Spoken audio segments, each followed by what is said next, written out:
Manx Radio Podcasts, powered by Shaw. Hello and welcome to Manx Radio's Countryside Podcast with Kiri Kermode and Simon Clark.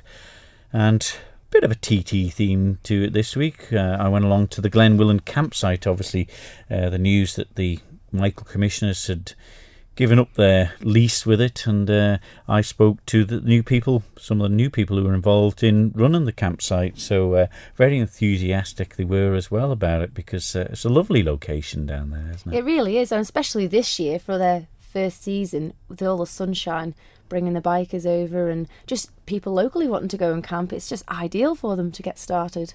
Yeah, and they've got, I suppose, a whole summer to look forward to. I'm not saying that the weather is going to be like this for the rest of the year, so there'll be challenges ahead, but at least they're enthusiastic about it, and they're not scared to find out what the campers are wanting. Oh, so we'll find out a lot about that in the programme. Also, I went along and met up with some of the people who were involved in running the Isle of Man Scout movement, because this year they're celebrating 100 years of the Cub side of the Scouts, and I spoke to four of the people, leaders I suppose I can call them, all in different areas as well, you know, from teaching survival. Some of them are teaching water skills and kayaking and getting involved in all, of course, outdoor activities, and of course you know yourself, you'll have heard of what the brownies and all side of it, but the Cub Scouts and the Scouts and the older ones now as well, they're getting a little bit more adventurous and trying to get away from the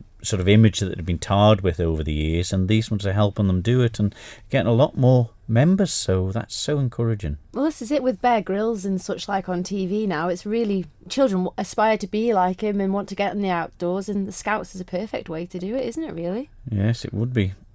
And also you find out about a new award, and particularly close to our hearts as well. A really lovely award presented by Margaret Kenyock in the memory of John. It's going to the Breda Stedford for the best article of the night, and this year it went to Zoe Cannell with a lovely poem about John. It was really, really great. Yeah, so you'll hear that in Countryside this evening, so just sit back and enjoy it. Manx Radio's Countryside is brought to you by NFU Mutual.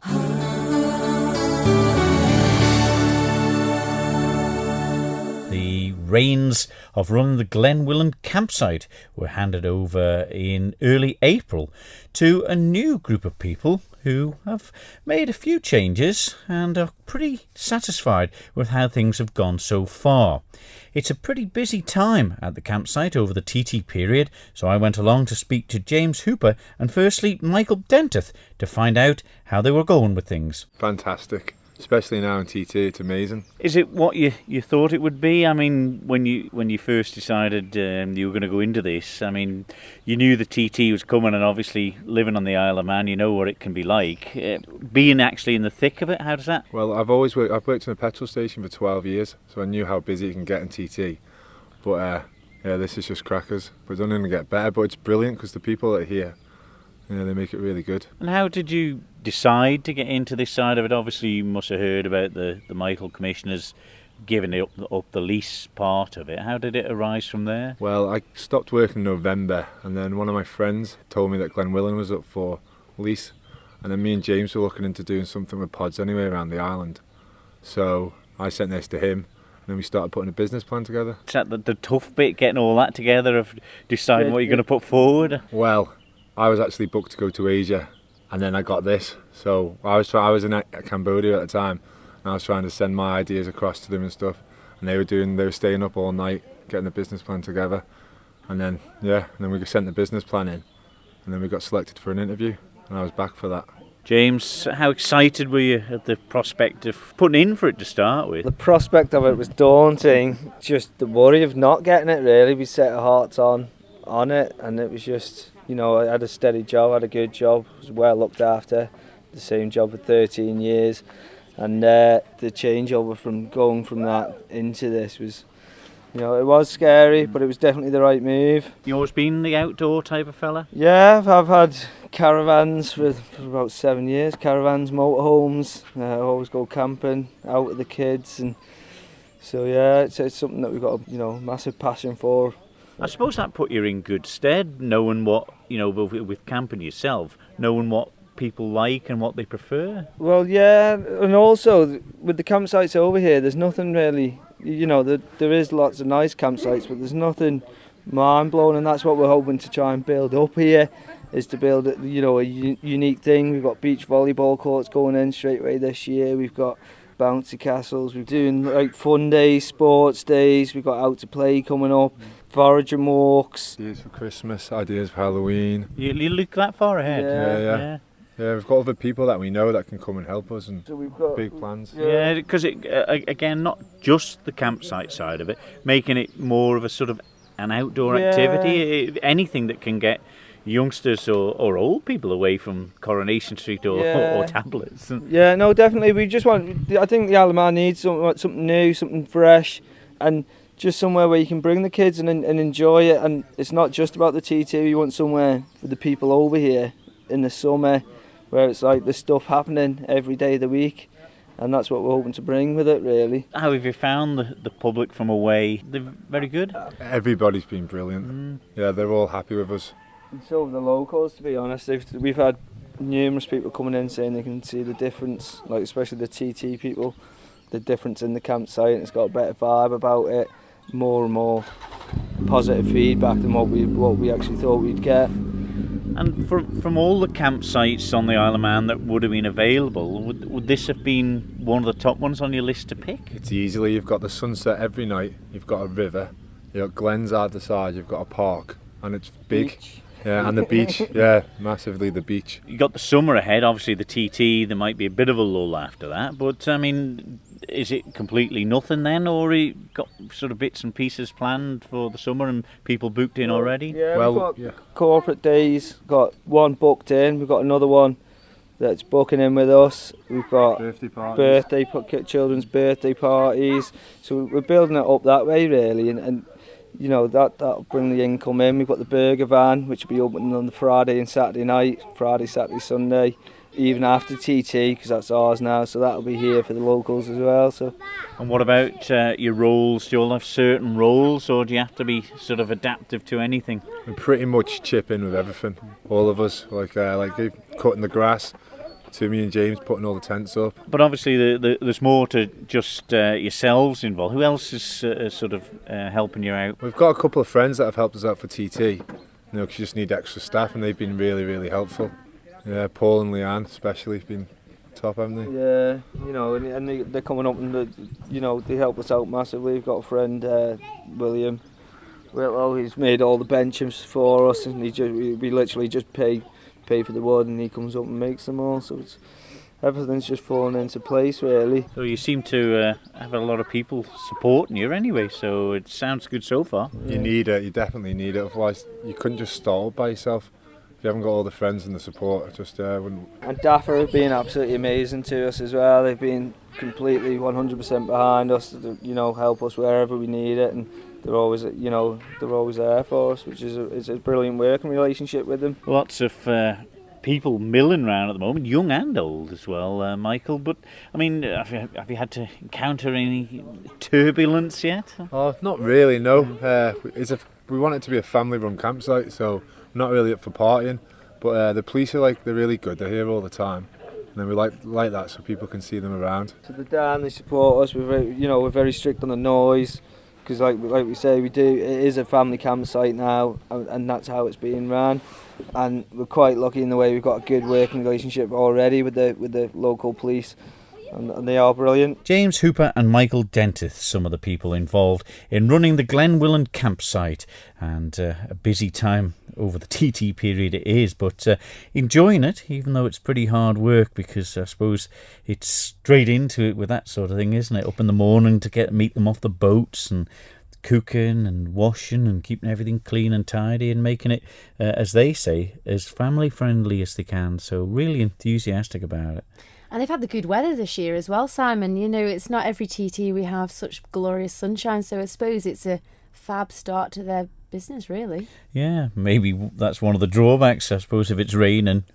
Just put it there. If it's baking sun at 20 or 30 degrees, can we have a plot in the shade, please? But they're really enthusiastic about what they want to do for the future as well, and just bringing as they say, they've got the river there, they've got the sea gorgeous. there, the lovely view, they've got the park facilities are already there, and they're getting a lot of help from DEFRA and people like that as well. So it's really encouraging, and I suppose people they weren't sure how they were going to start off in it, but if you've got enthusiasm, like they said, they didn't know what to expect, but they were just willing to get in there and get stuck in. So a lot of hours, but I'm sure it'll be well worth it in the end.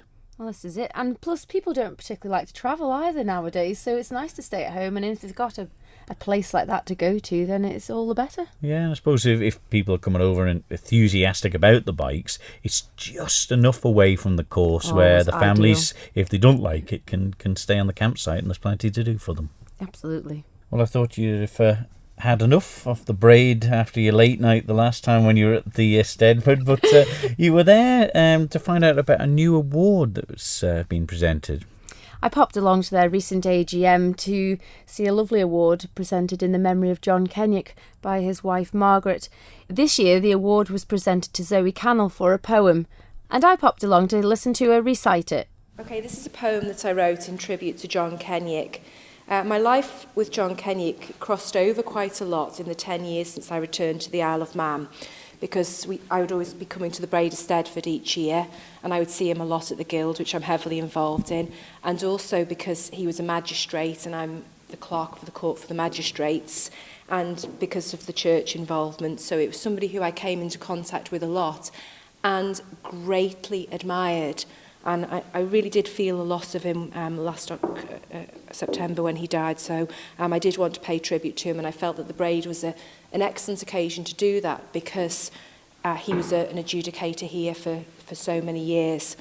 And I entitled it Dear John, and I basically based it around the day of the funeral, because even though it was a sad day, it was so phenomenal, the people and the spirit and the tributes, that I don't think that could be ever captured somehow. Okay, it's entitled Dear John. Our isle's skies were blue and the harvest sun shone as we headed to St. John's to say goodbye to dear John. To gather together a true Manx congregation, people nodded and greeted with a real sense of occasion. Great and good in attendance, what a fitting affair. He might not have been present, but we felt John was there. Filing into the chapel or the neighbouring marquee, sitting, crouching or standing, a sorrowed community. Background tunes from the organ, there was chatter at ease as we waited for the service, sharing fond memories. But as we came to accept this fine man had passed on, we guessed things will never be quite the same without John. At a funeral so moving, murmured hums from the crowd, eulogies powerfully poignant, oh yes, John would have been proud. Not a breath of a breeze, but the worship was proof that a mighty Manx meeting can sure raise a roof. Hymn singing so rousing, 1,000 voices as one, as we supposed life will never be quite the same without John. To pay homage to John Kenyock, well, where does one commence? As John was involved in a mix of diverse local events. A farmer, a preacher, representing our isle, parish captain, presenter with a welcoming smile, a magistrate, entertainer on whom we'd depend, a father, grandfather, a husband, a friend. A judge at the Braid of Stedford, with Glen Faber he'd sing. A passion for T.E. Brown, that's the beauty of the thing. A commissioner, guild faithful, a star of the screen. A life lived to the max until 2015. And Manx accents like John's were so rich and so rare. He might not have been present, but we could almost hear John was there. Ellen Vannon, so beautiful, with a soft, touching tone.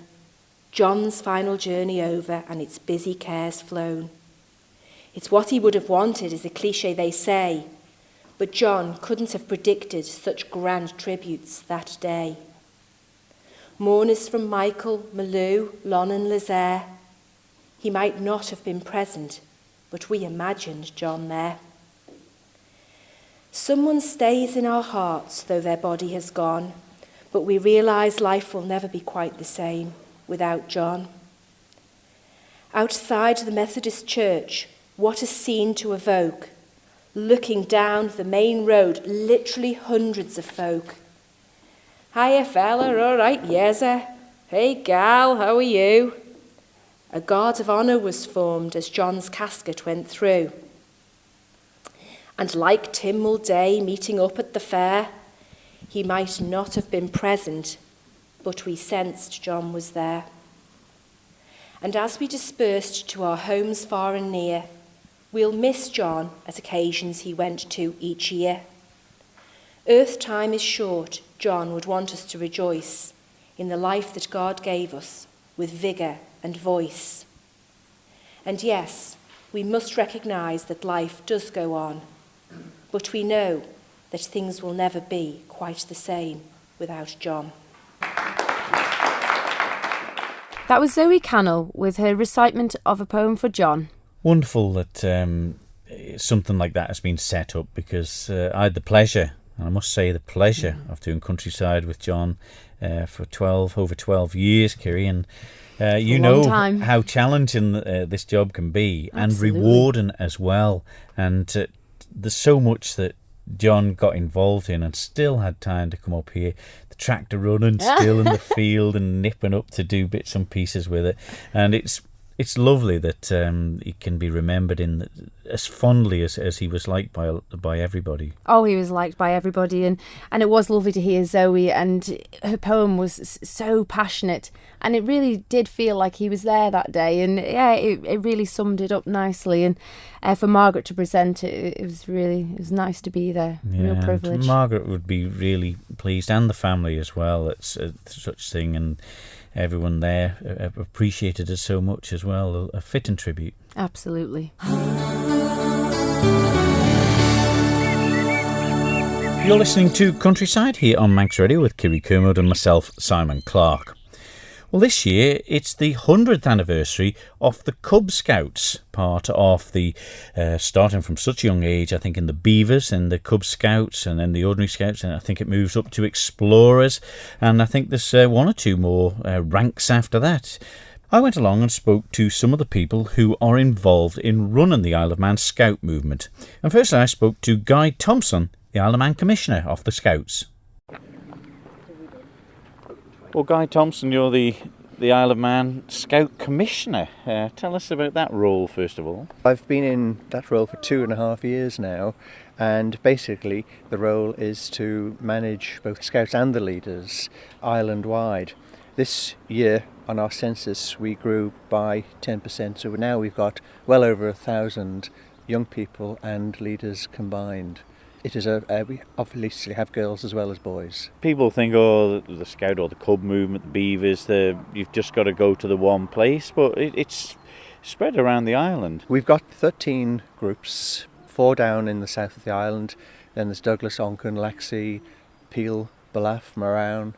So yes, we're spread all over the island, and as well as the 13 Scout groups, we also have 6 Explorer units, and the Explorers are for the older children between 14 and 17. Now, this year has been a particularly big year for one of the age groups. Yes, Cubs. We are celebrating 100 years of Cub Scouting this year. We're commemorating that with various special events, both nationally and on the island. We've got some events coming off later this year. So yeah, Cubs is one of the largest sections that we have, so it's marvellous to see us participating in these activities. You mentioned the Explorers, which I think is probably the oldest group. How many groups is there? Well, the Explorers, they're called units, and there's 6 units, again spread out throughout the island. From explorers, when they become 17 or 17 and a half, then there's a fifth section called Scout Network, and that brings the age group up to 25 years old, by which time many of them, of course, are leaders. And what about the youngest ones? How old do you have to be before you can join? 6 years old, that's their Beaver Scouts, 6 to 8, and then it's Cubs after that. And then the Scouts themselves, is it? Scouts are 10 and a half to 14, and sometimes a bit of a problem with 10 and a half year olds and the 14-year-olds together, but it's something that we have to manage. Sometimes it could be said it'd be better to go with school years, but we don't, we go with age groups. Well, Julie Lease, tell us about your role. I'm the AIC for recruitment, and I also coordinate many of the All-Ireland Scout events that we do outdoors. Now we're here at, I suppose, I would call it the Isle of Man Scout Camp here, just at the dip at Silverdale. What's the proper title for this area? It's Mulnacarty, though many people will know the whole area as Scouts Glen. How long have you been based here? The Scouts have owned this glen for several years now. It used to be owned by Moran, who gifted it to the island. We've spent in recent years a lot of time and money doing the place up. We've got an indoor building now, we've got a traverse wall, we've got abseil platform. Along the top we've got a blindfold trail. There's lots of different activities that we can run from here. The Scouts have also adopted the glen itself. We go up once in a while, prune back the overgrown briars, ferns, just to keep it a bit tidy so the public can use it without getting caught. What sort of activities do they range from? Obviously they're more technically challenging details the older they get, I'd imagine. The older they get, the more we can do with them, but we do lots of expeditions. We do hikes, orienteering, up letterboxing up the hills.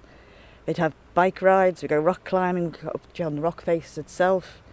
We've got pioneering, survival, kayaking, foraging, navigation, raft building, the list is endless. How do they take to these challenges? I mean, a lot of them, of course, it'll be new to them, but I mean, do many give up or are they quite determined? Some give up, but the majority do enjoy the challenges, and it never ceases to amaze me if I organise an expedition how many children will come out knowing they're going to walk for 2 nights and camp overnight instead of being at home playing on their Xbox.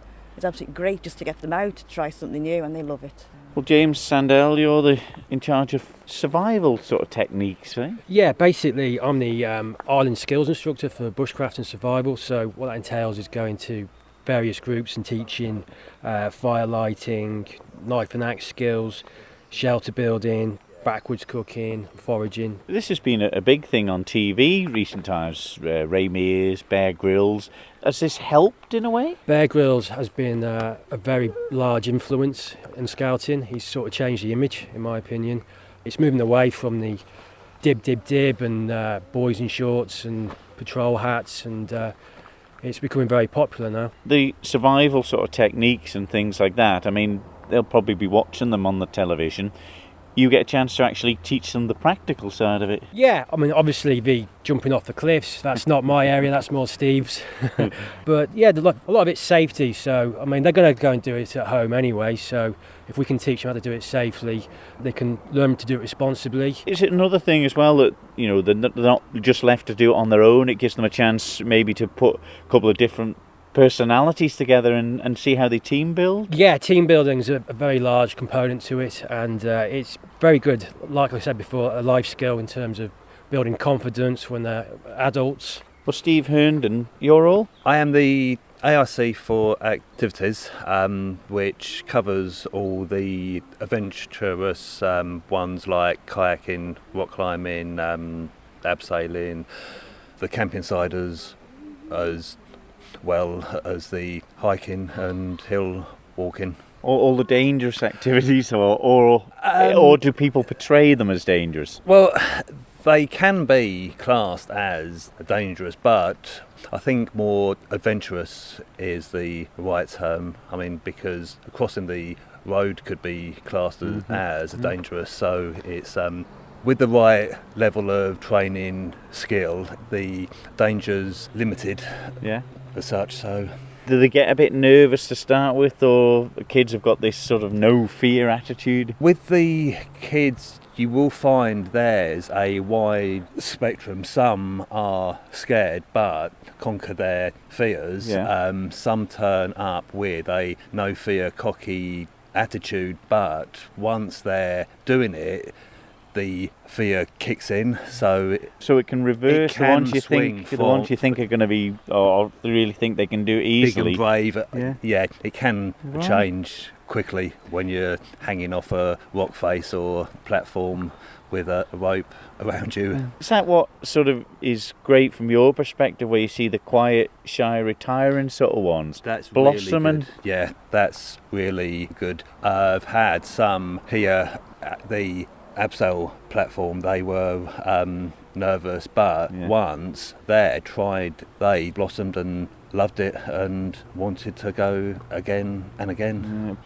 Well, there's some of the people involved in keeping the Isle of Man Scout movement alive. Steve Hemden, before that James Sandell, Julie Leese and Guy Thompson, first of all. And it's great that they've all got such different roles, and a lovely spot at the bottom of Silverburn Dip there, where they're really making a good job of trying to make it more activities for the Scouts to get involved in, and such influences that they're getting on the television as well. When Steve was mentioning about the Bear Grylls side of things, they love that adventure thing, but kayaking and the abseiling, everything they get involved in, and been such a big part as well over the years. The Scout movement, of course, on the scoreboards at the TT, Kerry, haven't they? Oh yeah, they've been there for donkey's years now, haven't they? But it's lovely to see them come out and do their little bit. And no, it's a great organisation to be involved in, all the way up, like you said, from the Beavers up to the Scouts, and same with the girls for the Brownies and the Guides. It's a great way to learn survival skills and skills for life generally. Yeah, and I always think when I'm up at the grandstand, I always try and get up there once for the TT, and I always think whether any of them Scouts are sort of 40 or 50 years old, just pretending to be still that age. You get that impression. But it's great that they're just trying to move it away to encourage a lot more people, and rightly so. You get them outdoor activities, it's better for everyone, isn't it? Oh, absolutely. Manx Radio's Countryside is brought to you by NFU Mutual. There we are, another countryside for you. Hope you've enjoyed it. It's involved Scouts and new campsite personnel who are running it at Glen, Wyllin, and also a lovely new award that we've seen presented and heard that lovely rendition by Zoe Cannell. It was really nice. It was. That's all though for this week. We'll be back the same time next week. So from me, Simon Clark. And me, Kerry Kermode. We'll see you then. Bye-bye. Bye-bye. Don't sit in the slow lane. Join the fast lane right now with Shaw's all-new Superfast Plus broadband. Enjoy more bandwidth, amazing speeds and the best value on the island from just £23.95 per month. So don't be left behind. Get a piece of the high-speed action with Superfast Plus broadband from Shaw. For details, visit our stores in Douglas, Ramsey and Port Erin or click shaw.com. Love being Shaw. Terms and conditions apply.